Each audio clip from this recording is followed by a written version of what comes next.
Hoy a la mañana temprano, cuando repasamos la ficha COVID en la República Argentina, te marcábamos algo que uno no quería ser insistente, ¿no? Pero veía en las últimas semanas que de a poquito, de a 100 casos, 50 casos, había un crecimiento sostenido que los especialistas daban cuenta que tenía que ver con mayor apertura, pero que no se disparaba.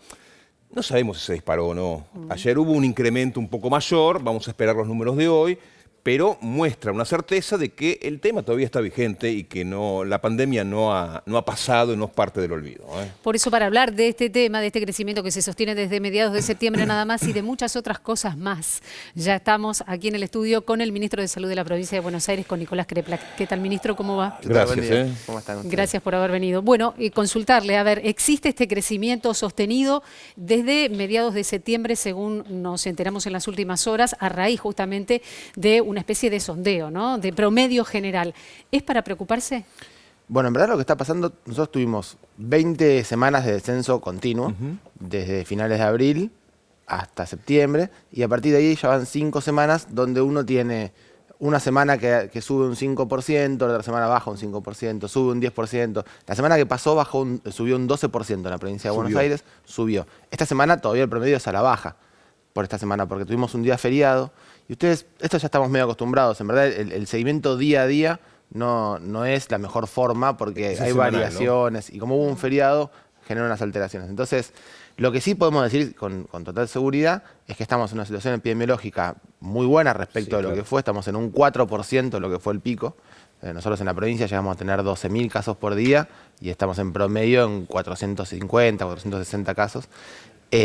Pero que también es cierto que la pandemia no terminó, porque sobre todo uno está viendo lo que sucede en el hemisferio norte, que es cuando empieza la temporada de mayor preocupación, que es el otoño y el invierno, y está viendo una ola enorme de casos. Entonces, estamos en una buena situación epidemiológica, con la perspectiva de que esto puede empeorar en términos de que tengamos una ola nueva de casos. Así que este momento es un momento que hay que mantener el cuidado, pero sobre todo prepararnos fuertemente para lo que viene después, y eso es vacunación. Claro, es fáctico, ¿no? O sea, y tenemos la posibilidad de tener ese espejo que es Europa. ¿Cuándo ustedes desde el Ministerio están preparando para que haya un rebrote? ¿En el verano puede haber un rebrote? ¿Cuando comience el otoño puede haber un incremento mayor de casos? ¿Cómo están preparando? Es cierto que uno no tiene certezas absolutas en esta pandemia, lo sabemos, ¿no? De hecho, cuando estábamos bajando los casos, casi todo, hubo una nueva ola en gran parte del mundo que no se vio en nuestro país y en parte de nuestra región. Se planteaba, bueno, viene la nueva ola, ¿se acuerdan, no? La de Delta, no la tuvimos nosotros. ¿Por qué no la tuvimos? Quizás porque estábamos saliendo en la primavera, mejorando las condiciones, y estamos con un buen porcentaje de vacunación. Ahora, parece bastante inevitable que para el otoño haya un aumento de los casos, como sucede con cualquier enfermedad respiratoria, solo que esto es más transmisible y más grave. Pero está ocupando el espacio que ocuparía otra enfermedad respiratoria en invierno, pero quizás con más gravedad y más cantidad de casos. ¿Puede haber en el verano? Puede ser. El verano anterior tuvimos un rebrote de verano, que fue más o menos significativo, pero sin porcentaje de vacunación. Digo, por las fiestas, digo, por las vacaciones, igual estamos prácticamente en un movimiento normal, ¿no? o mayor que lo normal. De hecho, el fin de semana anterior hubo más movimiento que antes de la pandemia. Pero en el verano también se suma el problema del aire acondicionado y los lugares cerrados. Claro. Así que eso hay que sostenerlo también, las medidas de cuidado, los barbijos, la ventilación, tratar de no ir a lugares cerrados con gente que no es la habitual con la cual uno está. Y quizás pueda haber un rebrote en el verano, esperemos que no y que no sea muy importante, pero yo creo que el desafío mayor que tenemos nosotros es llegar al verano próximo con mejores condiciones de vacunación de las que tenemos. Tenemos buenas condiciones ahora. Podemos consultarle de ese tema porque en las últimas horas se habló de 2 grupos etarios importantes, de un grupo de entre 18 y casi 40 años que se dio la primera dosis pero que no acudió a hacerse la segunda dosis, a completar el esquema, y también de los menores de 11 años. Y en este sentido, ¿cómo se va a avanzar para convencer a los que se dieron la primera a darse la segunda dosis y aquellas familias que tal vez por falta de información o porque todavía no están muy convencidas no han vacunado a los más chicos? Sí, no, hay 2 temas muy importantes. Eso, el de 18 a 39 años, Argentina tiene un buen porcentaje de personas que ingresaron al esquema, arriba del 80%. Es bueno comparativamente con otros países del mundo, pero hay un 20% que no fue a vacunarse. ¿Y qué desalentó la segunda dosis? la El problema es la segunda dosis. Claro. ¿Por qué? Quizás porque bajó la percepción de riesgo Y por eso insisto tanto en que hay que prepararse para el invierno que viene, porque al bajar la percepción de riesgo, mucha gente dice, bueno, no voy hoy, voy mañana, voy el mes que viene. O están en un momento en el cual dicen, no me quiero sentir mal hoy. Y la verdad que es muy transitorio el malestar de la vacuna. El que tiene, mucha gente ni tiene. Y la que tiene es transitorio, son algunas horas.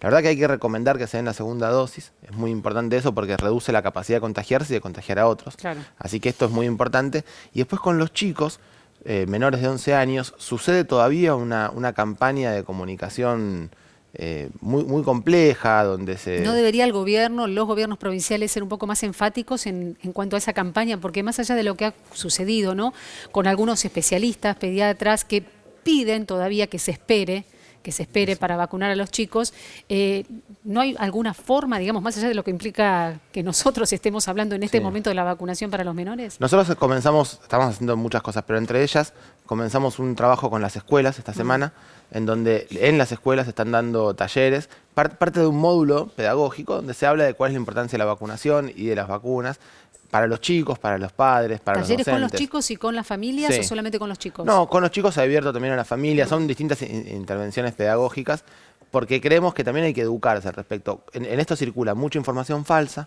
que algunas veces es reproducida en medios de comunicación y sobre todo mucho en las redes. A veces es reproducida solamente desde el dato.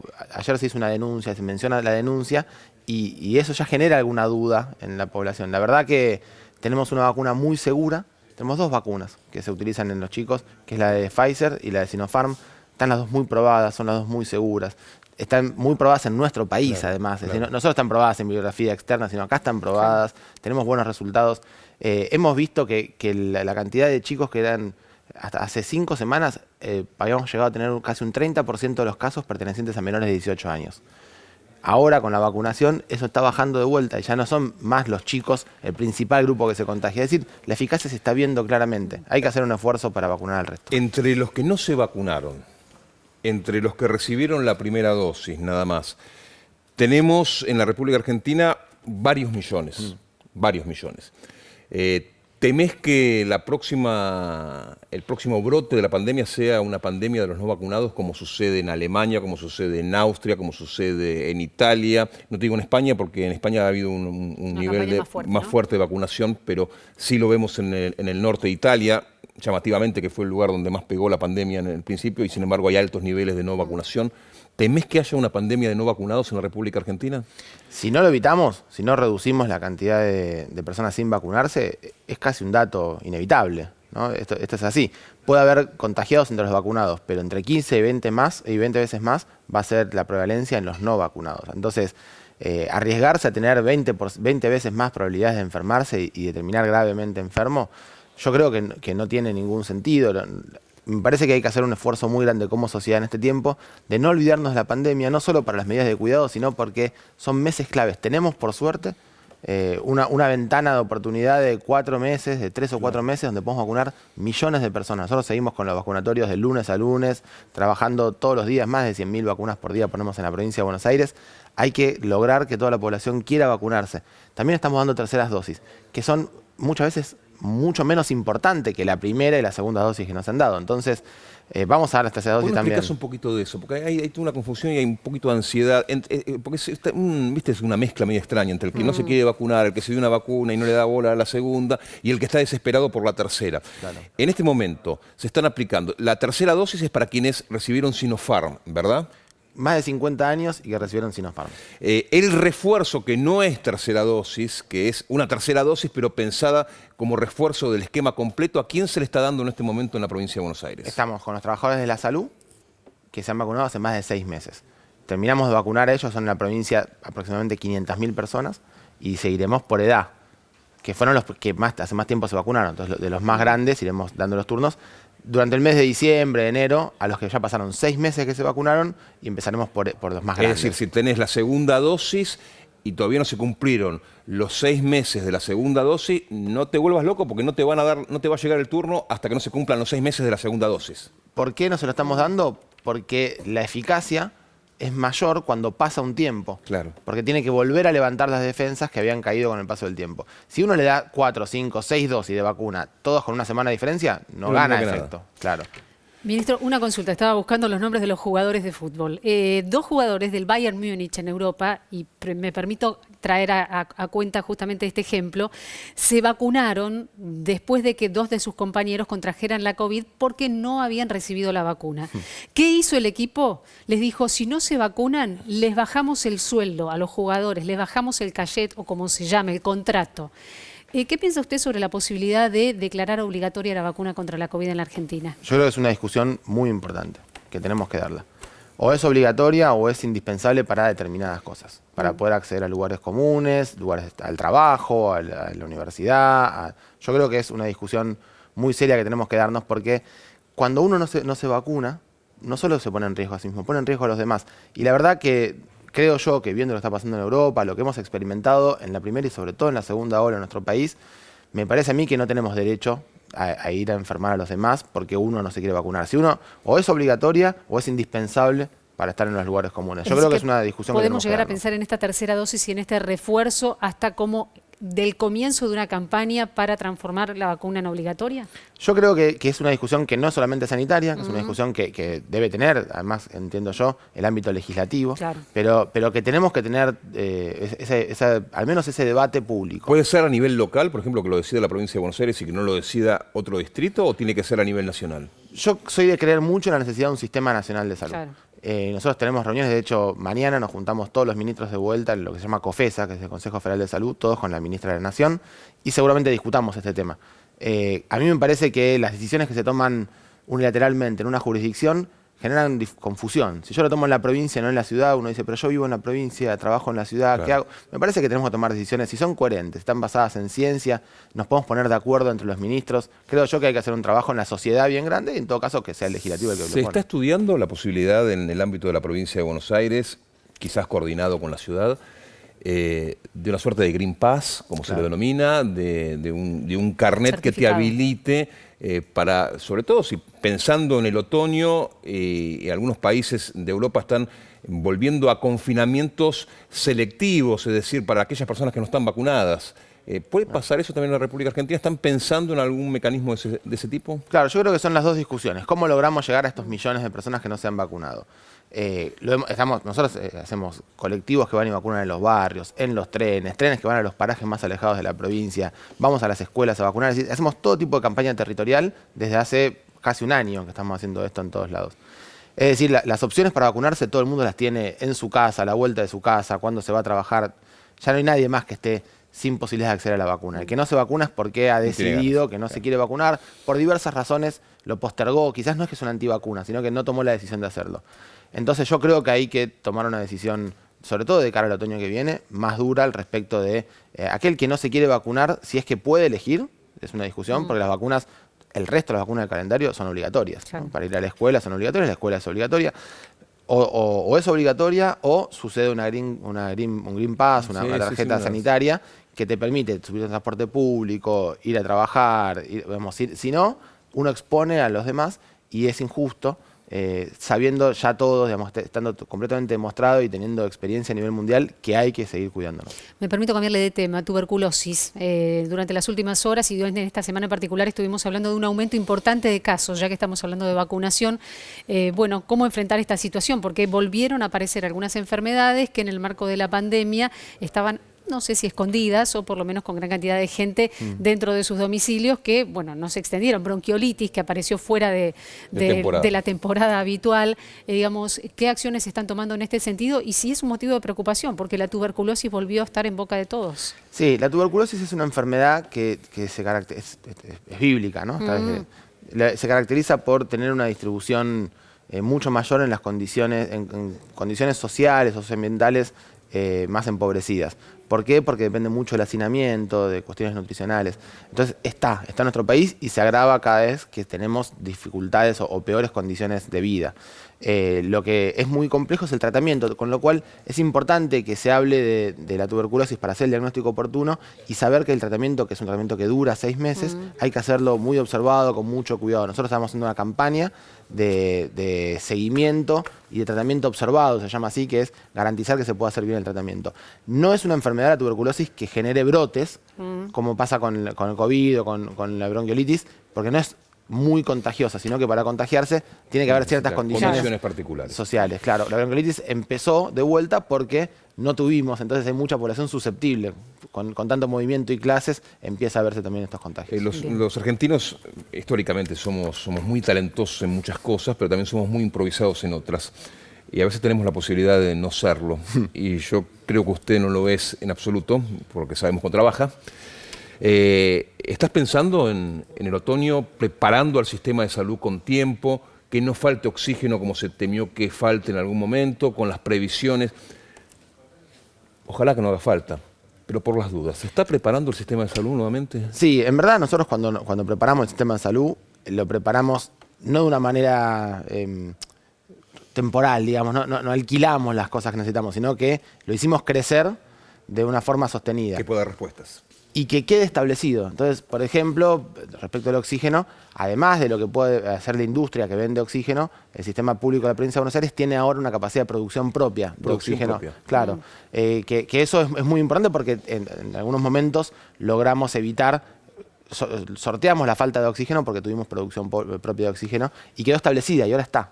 Entonces, lo que pasó con el sistema de salud de la provincia de Buenos Aires es que todo lo que creció, ahora está. Las camas crecieron y siguen estando, los trabajadores se incorporaron y siguen estando en el sistema de salud. Así que estamos preparados, aunque en ningún escenario, sinceramente, esperamos tener de vuelta la cantidad de casos graves como tuvimos en la segunda ola.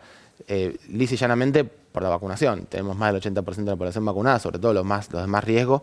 Así que esperamos que, aún si tuviéramos muchos casos, cosa que queremos evitar, y queremos evitar que estos casos nos obliguen a tomar restricciones, pero en ningún caso esperamos que tengan esa tensión sobre el sistema de salud que ya vivimos. Habla del sistema de salud, última pregunta. Pregunta, a ver, sanitario-política. ¿Demostró la pandemia que Argentina debe avanzar hacia un sistema universal, hacia un sistema unificado de salud? Sí, nosotros le decimos integrado, porque lo que tenemos nosotros son como muchos subsistemas, cientos posiblemente, cada obra social. ¿Qué es eso, ministro? Explíqueselo a la gente, ¿qué es eso?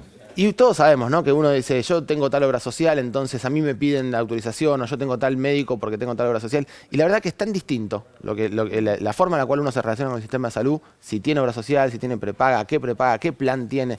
Y es injusto, en el fondo, porque entonces la capacidad de acceso al sistema de salud es distinta según qué lugar tenga, qué trabajo, dónde viva. Lo que tenemos que lograr es que el derecho a la salud sea equitativo. En la pandemia lo logramos y esto es muy interesante. El Estado hizo mucho esfuerzo, invirtió mucho, condujo al sistema de salud, como hacía mucho tiempo que no lo hacía, a todos los demás sectores, a las obras sociales, se acompañaron la guía y la rectoría del Ministerio de Salud de la Nación y de la provincia también, y logramos que cualquiera tenga la misma atención.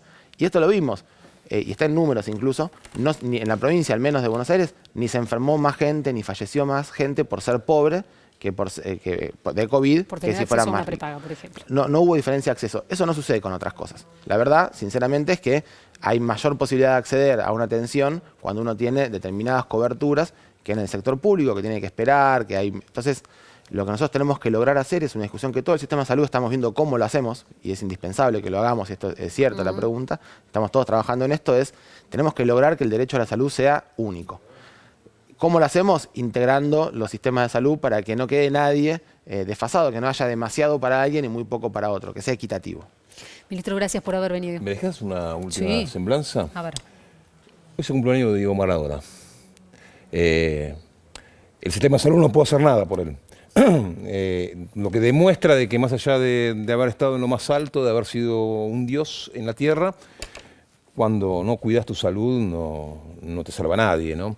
¿Qué reflexión te deja Maradona, astro, que la salud le jugó, como cualquier otro humano, la mala pasada de no haberse cuidado y terminó con su vida? Sí, hay muchas cosas. Uno de Maradona piensa miles de cosas distintas, emocionales o... Bueno, la verdad que a mí Maradona me gusta tanto Maradona como lo que Maradona genera en el pueblo. Son dos cosas que me parecen fascinantes. No solamente es Maradona, sino el reflejo de Maradona en la sociedad me parece maravilloso. Ahora, desde el punto de vista de la salud, también creo que es importante que nosotros hablemos mucho más de cuidados de la salud que solamente de las enfermedades, ¿no? De cómo llevamos... Y creo que también todo esto que está sucediendo respecto primero de igualdades, ¿no? Como sucede con las igualdades de género, que hay que discutirlas, la lucha contra la violencia, que son importantes, y lo que sucedió también con la ley de etiquetado. Son todas cosas que nos tienen que ayudar a tener más nociones y más herramientas para cuidarnos. También tiene que haber un espacio donde podamos trabajar, hablar, que tengamos contención y acompañamiento, porque hay veces que uno no se puede cuidar porque quizás no tiene las herramientas. Y todo esto son cosas que en salud se le llama esto atención primaria de la salud, que habitualmente el sistema se fue llevando mucho hacia el lado de la atención por demanda. Tengo que ir al cardiólogo, tengo que ir a... Cada uno demanda por especialidad y como ir a buscar cada cosa. Y quizás si uno no sabe que tiene que ir al cardiólogo o no quiere, no va, entonces no se cuida. La atención primaria habla mucho más de la prevención y la promoción. La cruza entre la educación y la salud ayuda también a que desde chicos, ¿no? Claro, algunos de chicos aprendan las pautas de cuidado y de prevención. Creo que hay mucho de eso. Es difícil hablar en lo particular de Maradona porque, bueno, tiene miles de otras cosas, pero yo creo que todos como sociedad tenemos que hacer un esfuerzo por pensar cuando no estamos enfermos en que hay que preservar la salud. También cuando hablamos de vacunación hablamos de lo mismo. Claro. Porque quizás cualquiera cuando se enferme de COVID dice, ¿por qué no me vacuné? Bueno, es tarde ese momento, hay que hacerlo antes, ese momento ahora de la prevención. Ministro, gracias. Por favor, ustedes. Gracias, Nicolás. Seguimos.